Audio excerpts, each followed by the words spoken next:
नमस्कार, आदाब, सत श्री अकाल। मैं हूं राजिंदर कौर और सेहतनामा विद राजिंदर में आप सभी का स्वागत है। आज बेहद अहम विषय पर हम बात करने जा रहे हैं, लेकिन उससे पहले आपसे गुजारिश है कि अगर आपने अभी तक सेहतनामा विद राजिंदर को सब्सक्राइब नहीं किया है तो उसे सब्सक्राइब ज़रूर करें और अगर वीडियो पसंद आए तो लाइक और शेयर ज़रूर करिए। और आज जिस टॉपिक पर हम बात करने जा रहे हैं, माँ बनना हर एक के लिए, हर एक महिला के लिए बेहद खूबसूरत एहसास होता है, लेकिन अगर किसी वजह से मिसकैरेज यानी गर्भपात हो जाए तो जाहिर तौर पर ये एक सदमे जैसा किसी भी महिला के लिए होता है। आज इसी पर बात करेंगे कि अगर गर्भपात हो जाए तो उसके बाद क्या किया जाए, किन खास बातों का ख्याल रखा जाए। और हमारे साथ सीनियर गायनेकोलॉजिस्ट डॉक्टर सीमा शर्मा इस विषय पर बात करने के लिए मौजूद है। बहुत बहुत स्वागत डॉक्टर सीमा हमारे शो में। थैंक यू डॉक्टर सीमा, सबसे पहला सवाल, मिसकैरेज आखिर कोई वजह होती है कि जिसकी वजह से गर्भपात हो जाता है? पहला ही बच्चा प्लान किया और गर्भपात हो जाए तो जाहिर तौर पर ये महिला के लिए भी एक दुखद एहसास होता है। राजिंदर, ये है कि नेचर की तरफ से ही अगर 100 प्रेगनेंसीज होती हैं तो उसमें से 10 to 15% pregnancies they and up in failure. तो हम इसको प्रेगनेंसी वेस्टेज कहते हैं। जैसे आप ऐसे देखो कि अगर एक ट्री है या एक पेड़ है, उस पर बहुत फल लगता है तो फल में से कुछ ना कुछ तो लॉस होता ही है ना। सारे जो फ्लावर्स हैं वो फ्रूट में कन्वर्ट तो नहीं होते। तो same way for human beings also, जितनी प्रेगनेंसीज अगर 100 हो रही हैं तो उसमें से 10 to 15 they do go waste. उसमें 50% केसेस ऐसे हैं जहाँ पे हम कोई कारण नहीं ढूंढ पाते, सो अनएक्सप्लेन्ड रहते हैं। 50% केसेस ऐसे हैं जहाँ पे हम कोई ना कोई कारण ढूंढ पाते हैं। दो it is very traumatic for the couple जो प्लान कर रहा है पेरेंट्स बनना, और उसके साथ अगर कोई भी प्रेगनेंसी फेलियर या मिसकैरेज होता है उनके लिए बहुत ट्रॉमेटिक है।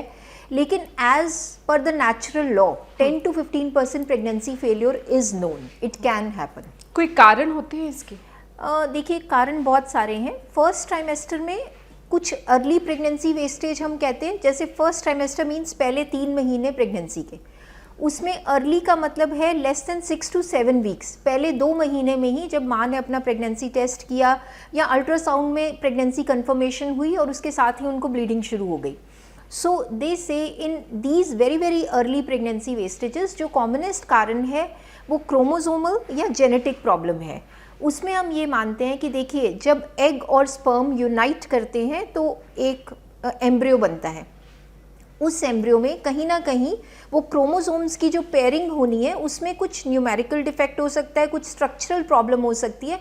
और ये अर्ली प्रेगनेंसी फेलियर्स जो हैं उनका कॉमनेस्ट कॉज क्रोमोसोमल प्रॉब्लम है कि उस फर्टिलाइज्ड एग के अंदर पोटेंशियल ही नहीं है बेबी बनाने की, सो दे डू गो वेस्ट। तो वो नेचर का एक रूल हो गया कि जो एबनॉर्मल एग्स हैं नेचर ने उनको एलिमिनेट करना है। So that is the commonest cause. और उसमें माँ की कोई गलती नहीं होती। एग्जैक्टली। सो बहुत सारी प्रेग्नेंट लेडीज बहुत इस बात पे इमोशनल होते हैं, भावुक होते हैं। वो सोचते हैं शायद हमने ये खा लिया इसकी वजह से हो गया, या हमने रेस्ट नहीं किया इसकी वजह से हो गया, या उन पे फैमिली प्रेशर या सोशल प्रेशर आ जाता है कि हमने ट्रैवल कर लिया मैम, क्या इस वजह से मिसकैरेज हो गया। तो यहाँ पे we want to tell everybody कि the causes are very different. वो जो क्रोमोसोमल डिफेक्ट है उसको आपके बेड रेस्ट करने से आप करेक्ट नहीं कर सकते हो। तो वो चीज़ को हमें फेस करना है, एक्सेप्ट करना है, पर उससे हमें डिसहार्टन नहीं होना है। और डाइट को अगर हम सोचें तो येस, अल्कोहल, स्मोकिंग, ड्रग्स का मिसयूज़ या कोई अनसेफ मेडिसिन आपने ले ली हैं, ये 3-4 कारण हैं जो येस मिसकैरेज को कंट्रीब्यूट कर सकते हैं। बट ओवरऑल आपकी घर का नॉर्मल खाना, वेजिटेरियन नॉन वेजिटेरियन डाइट, ये सब कुछ जो है ये मिसकैरेज कॉज नहीं करता है। ये जो आपने वजह बताई है इसको तो अवॉइड भी नहीं किया जा सकता? इसको अवॉइड नहीं किया जा सकता इन मेजॉरिटी ऑफ केसेस। यस, कई बार क्या होता है कि कुछ कपल्स में रिपीटेडली क्रोमोसोमल प्रॉब्लम आती है, तो वहाँ हम पेरेंट्स के क्रोमोसोम्स की जांच करते हैं। और अगर पेरेंट्स में से कोई डिफेक्ट का कैरियर है तो उसके बारे में हम करेक्ट कर सकते हैं कि लाइक समटाइम्स हम स्पर्म डोनेशन के लिए बोलते हैं या कहते हैं कि ये मम्मा का एग हमें नहीं यूज़ करना चाहिए, एग डोनर के लिए जाओ। वहाँ ये क्रोमोसोमल प्रॉब्लम्स को हम सॉर्ट आउट कर सकते हैं। But most of the cases में ये रीअकरेंट नहीं होता है, ये एक आधा स्पोरेडिक केस होता है, तो उसमें कुछ करने की ज़रूरत ही नहीं होती है। तो अगर फर्स्ट मिसकैरेज हो जाए, पहला गर्भपात हो जाए किसी होने वाली माँ का, तो क्या करना चाहिए? डॉक्टर के पास जाके पूरा चेकअप कराना चाहिए? डेफिनेटली। देखिए, सबसे पहले अच्छी बात यह है कि एक मिसकैरेज के बाद मोर देन 90% चांसेस हैं कि आपकी नेक्स्ट प्रेगनेंसी बिल्कुल ठीक ठाक चली जाएगी। आप चाहे कुछ भी ट्रीटमेंट नहीं करेंगे फिर भी ठीक जाएगी, पर 10% रिस्क उसमें भी है। होता है। फिर कुछ ऐसे कंडीशंस हैं जो मेडिकल प्रॉब्लम्स हैं जो मिसकैरेज को कंट्रीब्यूट करते हैं, जैसे जो डायबिटिक मदर्स हैं उनका शुगर कंट्रोल होना प्रेगनेंसी से पहले बहुत कंपल्सरी है, अदरवाइज वो मिसकैरेज को कंट्रीब्यूट करेगा। Thyroid problem which is very common amongst women, तो इस करके एक मिसकैरेज के बाद एक डॉक्टरी राय लेना, एक कंसल्टेशन करना, अपने रूटीन बेसिक टेस्ट कराना बहुत ज़रूरी है। सो यहाँ पे मैं बात शुरू करूँगी एज से। देखिए, जिन मदर्स की एज मोर देन 35 होती है उनके अंदर 30% रिस्क है मिसकैरेज का, वेरएज यंग मदर्स में रिस्क कम है। तो अर्ली एज ऑफ मैरिज, जैसे हमने पहले भी डिस्कस किया था, 25 to 30 is the best age to get pregnant. Second thing is thyroid should be corrected, diabetes should be corrected. आपको ओवरवेट नहीं होना है, बिकॉज अगर आपका BMI बहुत ज़्यादा है तो मिसकैरेज होगा। Then you have to stop smoking, stop consuming alcohol, कोई भी ड्रग एब्यूज़ अगर आप करते हो आपको बंद करना है। तो ये कुछ बेसिक चीज़ें हैं जिनका हम ध्यान रखते हैं कोई भी नेक्स्ट प्रेगनेंसी प्लान करने से पहले। तो ये तो हुआ कि उन बातों का ख्याल रखा जाए कि मिसकैरेज ना हो।